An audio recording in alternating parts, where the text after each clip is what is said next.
밤새 안녕하셨습니까? 라는 말은 찾아보니까 요즘 인사는 아니고 조선시대 후기부터 근대 초기에 했던 인사라고 이게 써 있습니다. 그때 말로는 밤새 평안하셨는가? 이게 존댓말도 하우체도 비슷한 건데 밤새 평안하셨는가? 하고 인사를 합니다. 왜냐하면 당시엔 도적이 많고 화재도 자주 일어났고 질병이 심하여서 밤을 넘겼다 하는 것은 굉장한 의미를 갖고 있기 때문입니다. 그러다가 근대화, 개화기 초기에 이르러서 밤새 평안하셨는가 해서 영어로 굿모닝이 왔는데 관청이나 또는 좀 배웠다는 신문물을 접한 가정은 그런 영어 인사를 하기는 했지만 이 밤새 안녕하셨습니까? 라는 말은 이제 좀 사라진다 하는 게 기록된 말입니다. 그러나 저는 정말인가 싶은 그런 말씀을 드리고 싶습니다. 제가 밖에 있을 때, 하여튼 영국에 있을 때 영국 사람들이 자기 속내를 잘 표현을 안 하잖아요. 예배 드리는 중에 목사님이 그 얘기를 합니다. 영국 사람들 만나서 인사하는 중에 우리 중학교 1학년 How are you? 물으면 다들 I'm fine, thank you 이렇게 대답을 하는데 이렇게 말하는 여러분들 정말 안녕하냐고. 안녕에 대해서 말하지 못하기 때문에 영국 사람들이 그 다음 하루에 4계절 바뀌는 날씨 이야기하고 썰렁한 유머가 다 끝난다고. 여러분 정말 괜찮냐고. 이게 먼 나라 섬나라 이야기가 아니고 시간 지나서 10년, 몇십 년, 100여 년 전 이야기가 아니고 지금 우리 이야기로서 저는 여러분에게 묻고 싶습니다. 밤새 안녕하셨습니까?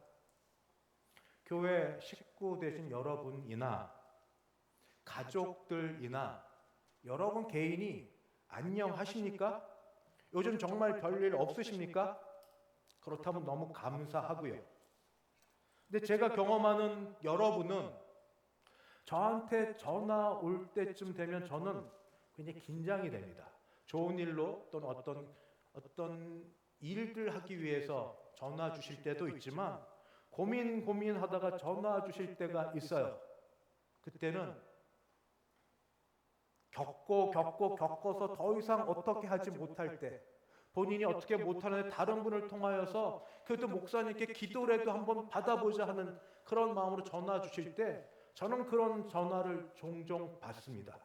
그래서 저는 우리가 요즘에도 밤새 안녕은커녕 수없이 한낮에도 사방으로부터 우겨쌈을 당하고 있고 우겨싸는 일들을 하나하나 해결도 못한 사이에 내 속에서는 해결이 안 됐어요. 스트레스와 긴장이 가득 있고 온갖 것들 눌려있는 그 속에서 또 다른 일들이 또 쌓입니다. 그럼에도 불구하고 사회생활은 해야 되잖아요. 괜찮아요. 안녕합니다. 라고 말하고 있지만 그러나 이렇게 말하고 있는 우리 속에 누군가가 이 어려움 짐을 대신 져주고 이 어려움 가운데 해결해주면 좋겠다는 생각이 들지 않습니까? 어릴 때는 가능했습니다. 왜냐하면 우리에게 어머니, 아버지, 어릴 때는 엄마, 아빠가 있었으니까. 그때는 딱 하나면 되죠. 정말 누구 말대로 건강하게만 자라다오. 이거는 뭐 광고 이야기고 거기에 더하여 엄마, 아빠가 바라는 건 공부만 잘해다오. 그 공부가 스트레스가 돼가지고 그게 힘들어서 그렇지 다른 인생의 짐 물론 나름 스트레스 많죠. 이것저것 많이 있겠지만 그래도 커서 온갖 일들에 개방되어 있고 노출되어 있는 지금만큼은 암만 생각해도 아니라 생각이 듭니다. 그래서 지금 여러분 모두 맨몸으로 맨정신으로 날마다 수없이 당하고 경험하는 어려움과 고난으로부터 누군가가 좀 나와서 누군가가 좀 와서 대신해서 그 일들을 짊어지고 거기에서부터 나를 좀 붙들어주고 건져내고 그렇게 하실 분이 좀 계신가? 정답부터 말씀드리면 있습니다. 계십니다. 그분이 누구신가? 성령 하나님이십니다. 성령 하나님. 그래서 저는 오늘 이 아침에 성령 하나님이 계시다. 성령 하나님이 우리의 모든 짐을 지시고 모든 어려움에 같이 동감하시고 지켜주신다는 말씀을 성령의 인치심과 보증하심이라는 제목으로 말씀을 드리려고 합니다. 먼저 인친다 하는 것은 세상적으로도 인은 도장과 관련이 있습니다. 도장. 인은 어떤 건가? 소유권. 그러니까 혹시 뭐 영화나 드라마에서 보면 새로 산 말 같으면은 도장 꽉 찍으면 그 말은 그 순간 너무 고통스럽지만 이게 어느 누구 소유라는 게 되어 있지 않습니까? 이렇게 도장을 찍는다 이렇게 되어 있고, 또는 신분, 보통 도장 말고 인감 도장은 또 비싼 거 하지 않으세요?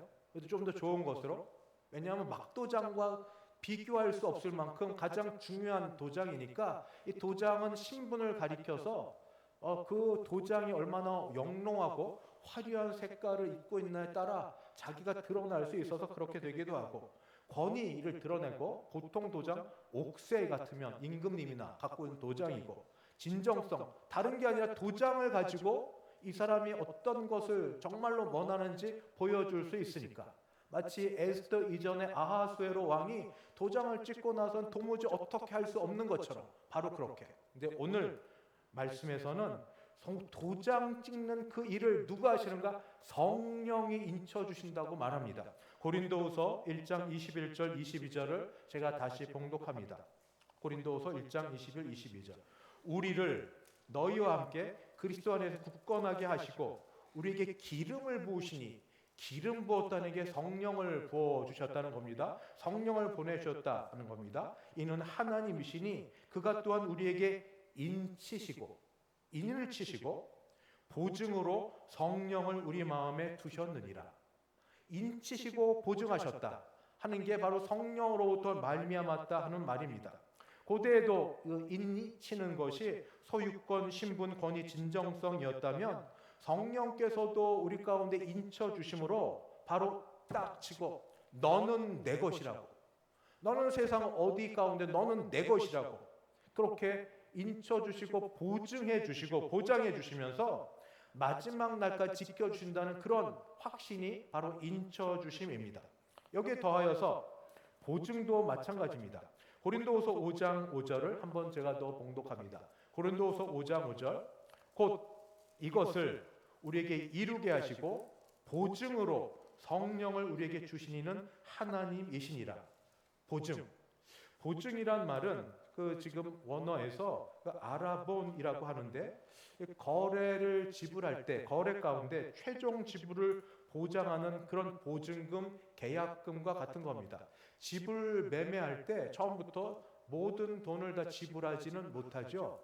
그러나 계약서를 작성하고 도장을 찍고 나서 일부분, 몇 퍼센트 해당되는지는 잘 모르겠지만 거기에 대한 계약금을 내면 그때부터 이 집은 다른 어떤 누구보다도 계약금을 지불한 그 사람 소유가 됩니다. 제일 우선순위가 됩니다. 물론 중도금, 잔금이 남아있긴 해도 그러나 그건 내면 되는 거고, 계약금 낸 사람에게 이 집이 그 사람 소유가 된다는 걸 확실히 보여주고 있습니다. 마찬가지로 성령께서 인치시고 나서 보증하신다는 것은 지금 당장은 무엇이 아니지만 앞으로 마치 집이 몇 달 뒤 또는 얼마 뒤에 그 사람 소유가 될 것처럼 우리도 얼마 뒤에 장래에 앞으로 구원의 완성이 이루어질 거라고, 최종 완성이 있을 것이고 거기에 영광됨이 있을 것이고 그리고 기업을 얻을 것이고, 이런 것에 대한 보증이 바로 이 성령을 통하여 있겠다 하는 말씀입니다. 성령께서 하시는 게 바로 인쳐주심과 보증하심입니다. 그래서 바로 이런 일로 인하여서 우리는 이때 이 세상 살면서 고난과 어려움과 힘듦 속에서 성령께서 함께 하시니까, 한마디로 내주하심입니다. 우리 안에 거하시니까 하나님이 성령을 통하여 우리와 동행하여 주시니까 인쳐주시면서 너는 내 것이라고 말씀하시고 보증하셔서 앞으로 있을 것에 대한 확실함을 우리 가운데 주셨으니까 견디고 이겨나갈 수 있습니다 하고 말을 하고 전하려고 합니다. 순서는 인치심과 보증하심이 논리적으로 그렇게 됩니다. 인치고 보증하고. 물론 논리선이고 사실은 동시에 벌어지기도 합니다. 문제는 내가 그러면 성령으로 말미암아 인침받은 것, 또 보증된 것을 어떻게 알 수 있습니까? 하는 겁니다. 성령께서 거하신다는 것을, 내주하신다는 것을 말씀을 통해 듣기는 했는데 어떻게 확인하고 확신할 수 있겠습니까? 예, 성경을 따라 같이 말씀을 봅니다. 먼저 로마서 8장 16절입니다. 로마서 8장 16절. 성경은 이렇게 기록되어 있습니다. 성령이 친히 우리의 영과 더불어, 성령 아닙니다. 우리의 영과 더불어 우리가 하나님의 자녀인 걸 증언하시나니. 성령이 친히 증언해 주신다. 내적 증거라. 성령께서 친히 증언해 주신다고 말씀하고 있습니다. 내가 친히 증언한다. 그 다음 한 번 더 말씀을 읽겠습니다. 그 내적 증언이 어떤 결과로 나타나는가? 갈라디아서 4장 6절 말씀입니다. 갈라디아서 4장 6절 제가 봉독합니다. 너희가 아들이므로, 여기 딸도 들어갑니다. 성차별 아닙니다. 너희가 아들이므로 하나님이 그 아들의 영, 성령을 우리 마음 가운데 보내사 아빠, 아버지라 부르게 하셨느니라. 성령이 우리 가운데 거하시기 때문에 우리가 그 결과로 하나님을 부를 때 아빠, 아버지라 부를 수 있다라고 말하고 계십니다. 이것이 성령이 우리 가운데 거하신다는 증거입니다. 문제는 이런 말씀을 들을 때 할렐루야, 감사합니다. 성령께서 내 안에 거하시는군요. 그래서 성령이 거하심으로 나는 하나님을 아빠, 아버지라 부르며 기도할 담대함이 있고, 성령이 거하심으로 앞으로 있을 일들을 바라보며 현재 이겨나갈 수 있겠네요. 할 수 있으면 너무 감사하죠. 대부분 이렇게 될 걸 믿고. 그러나 개 중에는 오히려 확실하게 전하는 게 어려운 분들이 계십니다. 아무리 이야기해도 이해가 안 되고 어렵게 여겨지는 분들이 있습니다. 예를 들면 로마서 8장 16절, 성령이 친히 증언하신다는데 이해가 안 돼요. 성령이 친히 내 안에 증언하신다는 게 어떻게 해야 되는 건지 모르겠어요. 증언하셨는지 아닌지 저는 모르는데, 그 다음의 문제, 그러면 저는 성령이 거하지 않는 건가요? 이게 나오는 겁니다. 이렇게. 이게 구원의 문제. 그 다음 두 번째, 갈라디아서 4장 6절에 성령이 우리 안에 거하시는 결과로 하나님을 아빠, 아버지라 부른다는데, 저는 하나님을 감히 아빠, 아버지라 부르는 게 어렵습니다. 하시잖아요, 하나님 아버지. 그거 학습 효과로 세뇌돼서 그런 거 아닐까요? 하도 앞에서 존경하는 장로님, 권사님, 또 목사님들이 그렇게 기도하시니까 나도 모르게 그게 들어서 습관되어서 그냥 기도하니까 하나님 아버지 되는 거지, 나는 그게 습관이지 천재 하나님을 아빠, 아버지로 여겨지기보다 두려운 멀리 계시는 하나님 정도밖에 여겨지지 않는데요. 그러면 또 결과, 그렇죠. 이러한 나는 하나님 아버지를 마음으로부터, 입술로는 남 앞에 그냥 형식으로 해야 내가 좀 덜 손가락질 받으니까 마음으로 아빠, 아버지를 부르기 되게 어려운 나는 구원받지 못한 것 아닙니까? 겨우 교회 한번 나왔는데 왜 확실한 이야기를 해서 나를 더 비참하게 만듭니까? 비참함의 단계가 있다고 생각합니다. 친구들 사이에서 특히 멀어지게 되는데, 친구들이 버린다, 사실 안 버렸는데도 버림받았다고 느껴질 때가 있습니다. 그거는 이해관계를 따라 친구가 사귀어졌을 때 그렇게 되고, 형제들 사이에서도 버림받았다 느껴질 때가 있습니다. 이거는 경쟁 때문에 그렇기도 하고 시기 때문에 그렇기도 하고 아닌데도 본인이 이렇게 느낄 수 있는 겁니다. 실제이기도 하고 어쨌든. 근데 점점 갈수록 어려운 게 부모가 나를 버렸다. 실제로 그런 일이 있기도 하지만 정서적으로 부모님의 기대치가 있고 부모가 바람이 있고 한데 어느 순간 너무 말 안 듣고 그래서 부모가 고적에서 파버려 뭐 이런 말을 한다든지 넌 내 자식 아니야 이런 말을 했는데 부모는 그게 진심이 아니죠. 듣는 자식은 진심입니다. 그래서 그렇구나. 그게 마음에 꽉 잡혀가지고 돌덩이가 돼가지고 무슨 일이 생기기만 하면 그렇지 자식 아니니까 뭐 이런 생각으로 가득해 있는데, 그래도 최종 보루는 뭔지 아세요? 신앙이라고. 그래도 하나님은, 내가 아무리 신앙이 없어 보여도 그래도 교회 나오면 예배를 드리는 가운데 그래도 하나님은 나를 버리지 아니하시고 나를 붙드시고 지켜주실 거라고 믿고 나왔는데, 오늘 말씀을 보니 나에게는 하나도 해당이 안 되어서 성령의 내적 증거라는데 그런 게 있는지 없는지 맹숭맹숭하고 양심으로 봐도 잘 모르겠고, 그 다음에 두 번째, 하나님을 아빠, 아버지라 부른다래 나는 내가 아무리 기도해도 그거는 습관인 것 같고 그렇게 가깝게 느껴지지 아니하고, 이런 거 보니 정말 인정하고 싶지 않고 눈물 나지만, 하나님마저 나를 버리셨나? 하나님마저 나를 멀리 하셨나? 그럼 나는 이제 어디로 가야지? 친구? 이미 없고요. 형제자매? 마음문 닫았고요. 부모?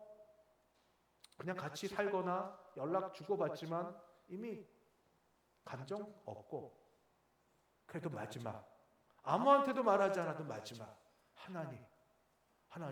내 성경이 그런데 나하고는 상관없으니 하나님마저 나를 아니라 하시나? 이런 분에게 드릴 말씀이 있습니다. 바로 어떤 건가? 구원은 기초로 들어갑니다. 기본도 아니라 기초로. 지금까지 하신 모든 말씀은 다 내 안에 있는 겁니다.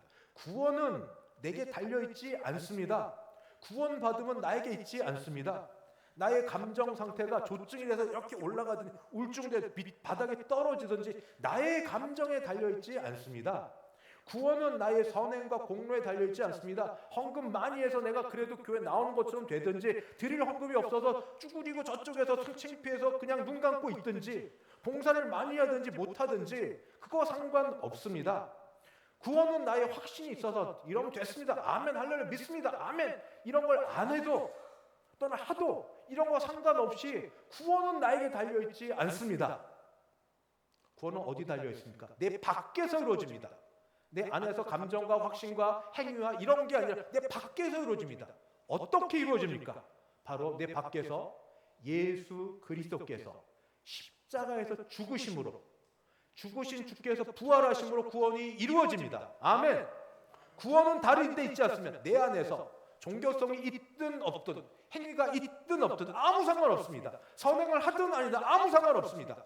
심지어 더 악하고 죄 가운데 있든 아니든 아무 상관없습니다. 구원은 오직 예수 그리스도께서 십자가에 죽으시고 부활하심에 있습니다. 그리고 십자가에 죽으심은 역사적 사실입니다. 인터넷 뒤져보십시오. 예수님 죽은 게 진짜인지 거짓말인지.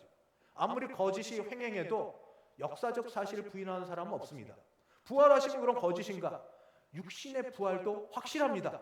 그렇게 고린도 전서 15장과 그리고 여러 복음서에서 말하는 여러 말, 주님 부활하신 건 그때 당시 제자들과 여러 사람이 보이시고 한꺼번에 보이셨다는 역사적 증거가 있습니다. 주님의 죽으심과 부활하심 역사적 사실이고 우리는 그 진리라고 얘기합니다. 바로 구원은 여기 있는데, 문제는 그런 주님의 죽으심과 부활하심이 나와 무슨 상관이 있느냐 하는 겁니다. 그것은 주님의 죽으심이, 죄 없으신 주님의 죽으심이 나의 죄 때문에 죽으심이 되고, 주님의 부활하심이 나를 마지막에 다시 살리려 하는 그런 것 때문에 된 것을 내가 마음에 믿기만 하면, 내가 그 사실을 믿기만 하면, 감정 상태를 떠나서 내가 뭘 했든지 안 했든지 떠나서 내가 그걸 믿기만 하면 구원하심은 확실합니다. 요한복음 5장 24절을 보겠습니다. 요한복음 5장 24절은 이렇게 기록되어 있습니다. 내가 진실로, 요한복음에 진실로 두 번 나올 때는 그 예수님의 진짜 말이란 얘기입니다. 아멘, 아멘, 레고. 내가 진실로 너에게 이르노니 내 말을 듣고 들어야 되고, 나 보내신 믿는 자는, 다음 절을 보내주십시오, 영생을 얻었고, 믿으면 됩니다. 믿으면 영생을 얻었고 심판에 이르지 아니하나니 사망에서 생명으로 옮겼느니라. 아멘. 구원은 내게 있지 않습니다. 기분이 좋든 감정이 있든 울든 안 울든 메마르든 아무 상관없습니다. 행위가 어쨌든 선행을 하든 많은 걸 하든 아무것도 못하든 상관없습니다. 오직 예수 그리스도 그분께 십자가의 죽으심과 부활하심을 내가 믿느냐, 그 부분에 대해서 물어보면 약간 찔림이 있습니다. 정말 구원받은 사람은 이것저것 핑계대면서 교회 생활, 신앙생활 잘 안 할 걸 도망갈 준비하고 있는 사람들에게 그 문제는 어렵습니다. 그래서 그 다음에 스스로 하나님께 물어보는 질문이 있습니다. 하나님, 예수님을 보내사 나를 대신해서 내 죄를 위해서 십자가에 피 흘려 죽으셨다는데 왜 그러셨어요? 왜 그렇게 하셨어요? 내가 뭐라고? 왜 그렇게 십자가에 죽으셨어요? 제가 이런 질문 제가 드려봤거든요. 왜 그러셨는지. 그때 하늘에서 나오는 하늘의 음성이라고 믿으면 믿고 내 속에서 나오는 생각이면 생각이고 어쨌든 그때 딱 한마디 대답이 모든 문제를 해결하게 됐습니다. 제가 묻는 질문이 그렇습니다. 왜 그러셨어요? 왜 십자가에서 내 죄를 대신하여 죽으셨어요? 왜 그러셨어요? 대답이 뭔지 아세요? 사랑하니까. 사랑하니까. 사랑의 조건이 있습니까? 사랑하심의 조건이 있습니까? 그냥 사랑하시겠다는데 사랑하시니까 하나님이 세상을 이처럼 사랑하사 독생자를 보내주셨으니 그 아들을 보내시고 아들을 죽게 하기까지 사랑하시는데 하나님이 사랑하셔서 여러분 이 좋은 날 놀러가기 좋은 날 교회 안 오시고 왜 여기 오셨어요? 뭐 볼 일이 있어서? 세상 더 좋은 데 많은데 저는 그렇게 믿어요. 하나님이 사랑하시니까. 하나님 사랑하시니까 거기에 좀 더 강력하게 바르게 긍정적 반응을 보이시든 도망가며 하더라도 그냥 쪼꾸라기라도 그냥 끝에서도 반응을 보이든 어찌됐든 부르심이 없으면 오실 수 없는데 하나님 사랑하심을 받은 여러분, 주께서 여러분을 부르셨고 지금도 기다려 주십니다. 그래서 여전히 남겨진 질문 있잖아요. 아까 있던 것. 그런데요, 저는 성령이 내 안에서 내주하신다는 것 칭을 모르겠습니다. 예, 몰라도 괜찮아요. 감정으로 되는 것 아니니까. 깨달아질 때가 있습니다. 어떻게 표현하지 못해도 그게 믿어질 때가 있습니다. 그럼 그 다음 거는요, 하나님을 아빠 아버지를 못 부르겠는데요. 그럼 어떻게 불러요? 멀리 계신 하나님. 네, 괜찮아요. 구원이 어느 날 갑자기 즉각적으로 한 번에 꽉 이루어지기도 하지만 천천히 나도 모르게 시간은 지나면서 이루어지기도 합니다. 그러나 될 것은 구원을 시작하신 이가 마침내 이루실 것이기 때문입니다. 그가 이루십니다. 그가 사랑하사 아들을 보내어 죽게 하기까지 구원을 시작하셨으니 구원을 시작하신 이가 우리 안에서 그 일을 이루어내실 줄 믿습니다. 아직 멀어도 좋습니다. 익숙하지 않아도 좋습니다. 찬송 잘 못 불러도 좋습니다. 성경 못 찾아도 좋습니다. 하나님의 아버지인지 모르고 두려운 분으로 시작해도 좋습니다. 중요한 것만 아십시오. 예수는 그리스도시고 십자가에 죽으셨고 부활하셨고 나를 위해서 나를 사랑하사 나의 죄를 대신하여 죽으시고 부활하셨다는 게 믿어지는 믿음을 주셨으니 시작해 하시니가 이루실 줄 믿습니다. 마치겠습니다. 아침 드린 것. 그래서 이런 우리는 성령의 인치심을 받아 이 사방에 우겨 쌓이는 세상 속에서 성령의 보증하심을 따라 장래의 영광을 바라보며 나 혼자 싸우기 힘든 싸움을 주께서 싸워주시고 소망 가운데 견디게 하시고 이기게 하시는 줄 믿습니다. 절망하여 넘어질지라도 일으켜 주시고 세워주시고 기도하게 하시고 교회로 오십시오. 말씀 들음으로 믿음이 생깁니다. 공동체 가운데 머무십시오. 구역 가운데 기도 요청하십시오. 그래서 같이 기도하는 분들의 기도를 통하여서 세워질 줄 믿습니다. 이런 우리 모두 되어서 이 가을에 하나님 찬양, 하나님께 영광 돌려드리는 우리 모두 되시기를 주님의 이름으로 축원합니다. 기도하겠습니다.